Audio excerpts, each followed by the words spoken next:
हमारे नए वीडियोस को देखने के लिए YouTube के ऐप पर बेल आइकॉन पर क्लिक कीजिए। नमस्कार, स्वागत आहे तुमचं अर्चनाज रसोईमध्ये। तुम्हाला असं वाटलं असेल की समोर इकडे मैदा मळून ठेवलेला आहे, मैदा आहे लावायला, पण काहीतरी थोडंसं मॅजिक आहे आणि तुम्हाला मी ते आता सांगणार नाहीये, पण त्याचं नाव आहे शंकरपाळी, पण थोडी वेगळी आहे, पण त्यासाठी तुम्हाला बघत राहायचं आहे अर्चनाज रसोई। आता हा बाउल घेऊया। आता आपण घेतोय चिंग्स शेजवान फ्राइड राईस मसाला। हा सगळा मसाला आपण घेणार आहोत।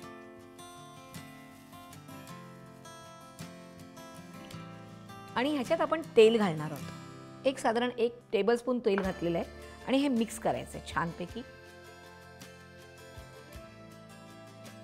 हे मिक्स झालेलं आहे, आता आपण हे बाजूला ठेवूया। आता आपण ह्याच्या 2 पोळ्या लाटणार आहोत। तुम्हाला मी अगोदर दाखवलेलंच आहे आपलं ही कणिक कशी मळायची, म्हणजे आपण हा मैदा घेतलेला आहे। मैद्यामध्ये थोडंसं गरम गरम मोहन घालायचं, म्हणजे तेल घालायचं, थोडंसं मीठ आणि पाणी, आणि ह्याचा डो आपण धड म्हणजे पुरीसारखा घट्ट नाही आणि चपातीसारखा मऊ नाही, मधला पोर्शन आपल्याला मळायचा आहे, ठेवायचं नाहीये, म्हणजे मळलं ना की लगेच तुम्ही लाटायला सुरुवात। आता आपण अगोदरच 2 गोळे करून ठेवूया।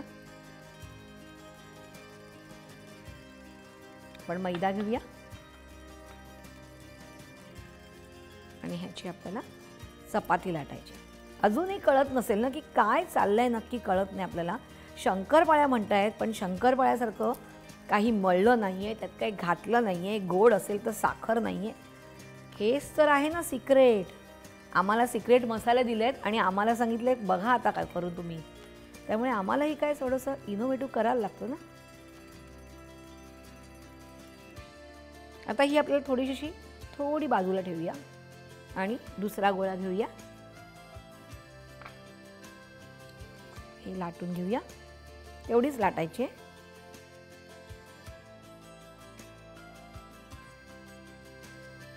आपल्या दोन्ही पोळ्या लाटून झालेल्या आहेत। आता आपण हे जे मिक्सर केलेलं आहे, मिश्रण केलेलं आहे, आता आपल्याला हे असं थोडं ह्याच्यावरती लावायचं आहे, हे सगळीकडे पसरून घ्यायचं आहे।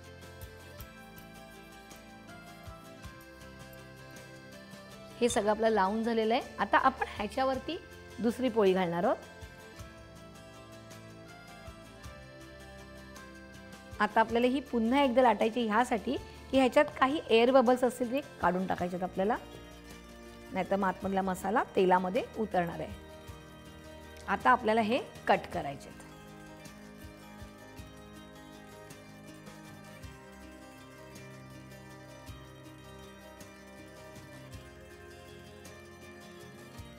आता आपण ह्या तळून घ्यायच्यात।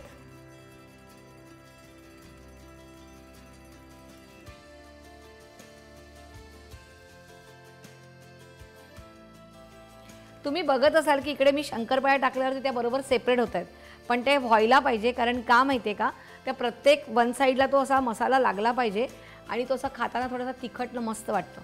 आता कळलं ना ह्याच्यातलं काय मॅजिक आहे ते। आता आपण हे काढून घेऊया। झालेल्या आहेत आपल्या शंकरपाळ्या, छान अशा कुरकुरीत मस्तपैकी ह्या शंकरपाळ्या तयार आहेत। तुम्ही नक्की करून बघायचं आहे। आणि थांबा जरा ना, मला त्या कुरकुरीतपणा बघून असं वाटतं एक खाऊन बघावी। मस्त सलाम सिक्रेट चिंग मसाला ना, आणि तुम्ही नक्की करून बघायचं आहे। सारखं सांगते, तुम्ही सबस्क्राईब केलं असेल कुठे, इंडिया फूड नेटवर्कला, आणि अशाच काही छान तुम्हालाही सुचत असेल रेसिपी, पटकन मला फीडबॅक द्या आणि बघत राहा अर्चनाज रसोई।